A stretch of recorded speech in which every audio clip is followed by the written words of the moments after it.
All right, so now we actually need to apply that force, right? So basically it's just going to be get component, right? So we got to get the component we want to apply the force to. In this case, it's that rigid body. That's how we're going to apply force, rigid body,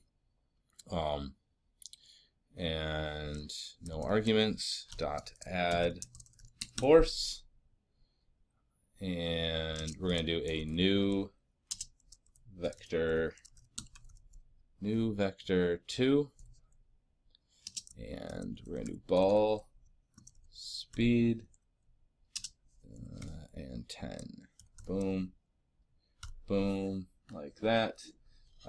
So if it's less than that, that's what it's going to do. And then we'll just copy this to do the second part. So Command C, Command V. All right, and we're going to say else for this part. Else apply force in a negative direction. So add force, and we're just going to do it, and it's going to be, oops, sorry, minus 10. Okay, so that should apply the ball, right? So this is what it's going to do when it starts the ball. So it's going to go through the start function. It's going to wait 2 seconds, and it's going to run start ball, which is this right here. I'm going to go ahead and save this. Click in here. Hopefully, don't get any errors. And I don't know, did I apply it to the ball already? I did. Okay. So we'll hit play, and you should see it shoot out after 2 seconds in a direction. Okay. Now what you're going to notice is it's actually running pretty slow. It's not very fast. That's not really doing it for me. So I'm going to make a script that basically makes sure that it never goes under a certain speed. Otherwise, that's kind of crappy. Okay. So I'm going to bring my script back up, and basically what I'm going to use is the update in order to do that. So it's going to constantly check to make sure that it's going a certain speed, and then if it's not, it will make sure it does, right? So here we go. All right. So first things first, what we're going to do is we're going to need a variable to store the x velocity. Okay. I'm just going to do xvel velocity. Basically, this is the thing that's going to store what the current speed is so that we can use it for testing. Okay, so we're just going to assign that using the get component. All right, and again, we're going to use that rigid body. Where are you? Boom. Rigid body dot, and we're going to get the velocity dot x, velocity dot x. Good. Okay, so that's going to store that information. Now, with that information, we're going to do a couple of tests here. So we're going to say if the x velocity, x via velocity, right? That variable we just made. So if that is less than 18, the speed, okay. And there's two symbols when you're doing this sort of thing here. X and the x velocity is greater than minus 18. Okay. And and the x velocity is not equal to 0. Okay. So basically, all these things need to be true. It needs to be that it's going less than 18, or it's that it's not going 18, and it's not going in the opposite direction 18, and it also is not moving. So it has to be moving, but basically, if it's not going that fast, then it's going to make it go that fast. Okay. So we're going to do that, and then we're just going to say make the velocity 18, basically. Okay.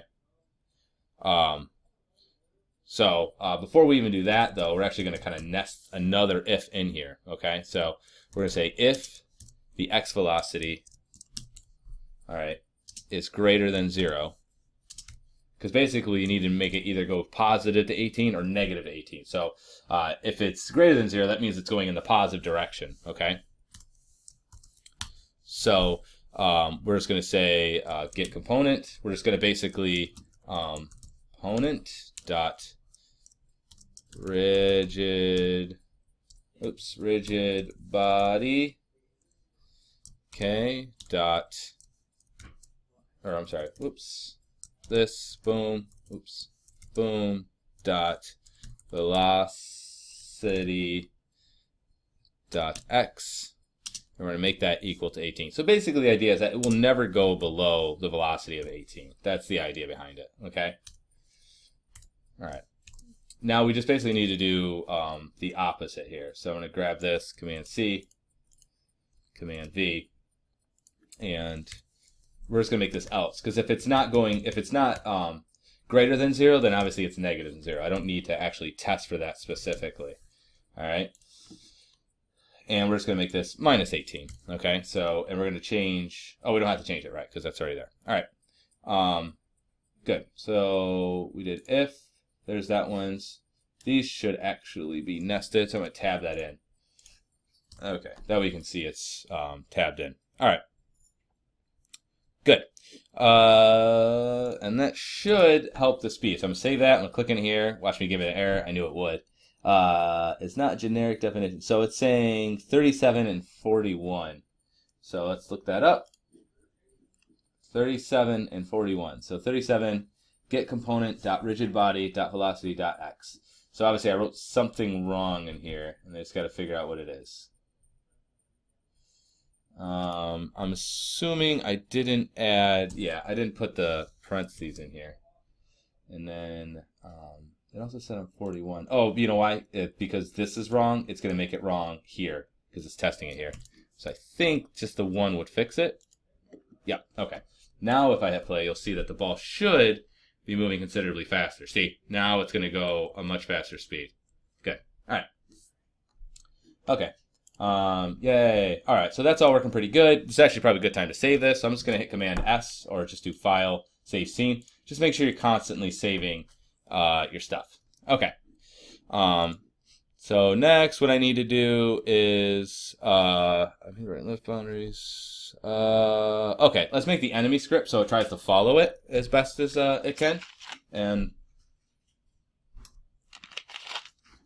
we'll go from there. So, my scripts, create JavaScript, and just call it enemy script. Good. I'm just gonna double click on it to open it up. It's gonna pop open here. And we're going to start working on it. So the enemy script's actually going to be relatively simple. I'm not going to need a function start because I don't need to set anything up. I just need to have it work on the update. So it's constantly trying to figure out stuff. Okay, so the first thing I'm going to do is just make an enemy speed. So just like the player has a speed, this is also going to have a speed. So enemy speed. All right, and we'll do a float again. And I'm going to set that equal to 10. 0.0. Oops, 0.0. All right, and then the other variable I'm going to need is the variable for the ball object, because basically what I need to have happen is ball, and this is a game object. What I need to have happen is that it needs to know where to, it's going to have to know what the ball is in order to know whether it needs to go up or down. So basically what it's going to do is it's going to test to see if the ball's above it, go upwards. If the ball's below it, go downwards. It's pretty straightforward.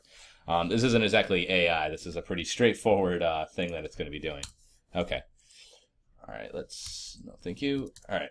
So, let's go ahead and do this. So, I'm going to tab, and I'm going to say if, okay, the ball dot transform dot position, because I'm only worried about the up and down position because they can only move up and down anyway, dot y. Okay, so if the transform, that the transform is your scale, you rotate your position, so the transform of the ball, and then of that specifically the position, and of the position specifically y, if that is greater than the transform dot position dot y. So notice that I didn't say, this one says ball because that's an outside object. This one, it's going to automatically assume wherever this script is attached to, it's going to test that. So in that case, it's going to be the enemy. So I don't have to write enemy dot blah blah blah. I could do it that way, but it's not necessary. Okay, so it's saying if that position is greater than, I basically need the ball to move upwards. Okay, so I'm going to go transform, tab this in, transform dot position. Let me see, transform and transform dot, not position, dot translate, and this is going to be a vector 3 because there's 3 vectors, not a vector, but a vector. A vector 3, and in that vector 3 it's going to be 0 because it's x, y, and then z. So 0, and then enemy speed, all right, because that's the y, that's the position on the transform I want to do. So transform and then 0. Again, I don't want to move in depth wise. Times time dot delta time dot delta time.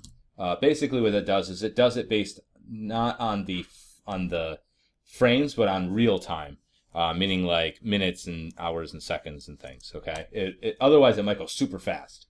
All right, that looks good for that. Now, let's go ahead and set up the if it's going the other way. All right.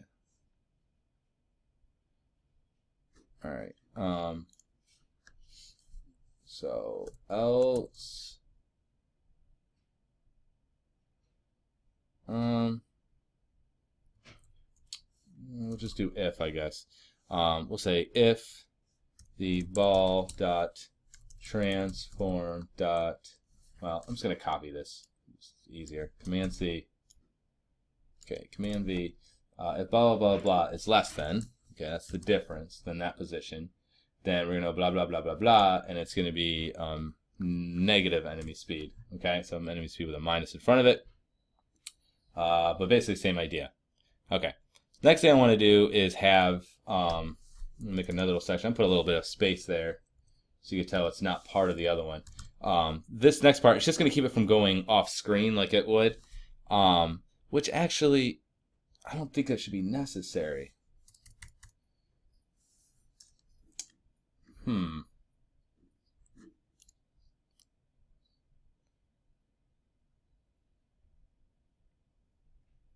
Yeah, let me see if this works without that. Just kind of curious. All right, so now I'm just going to go ahead and throw this enemy script onto the enemy. Okay, and let's hit play and see if it follows the ball.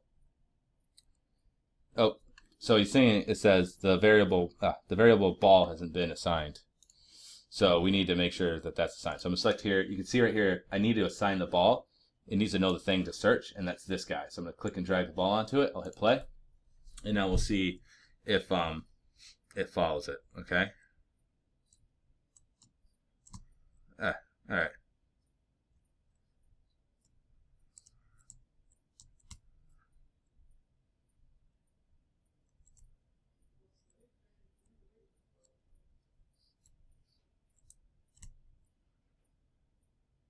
All right, so there we go. Oof. I think he's faster than me. Okay. Good. All right, so that's going up and down. So yeah. All right. So the next thing to do actually is probably the UI stuff. So I'm gonna put that on the next video though. So we're gonna pause this one and then we're gonna go to the next video.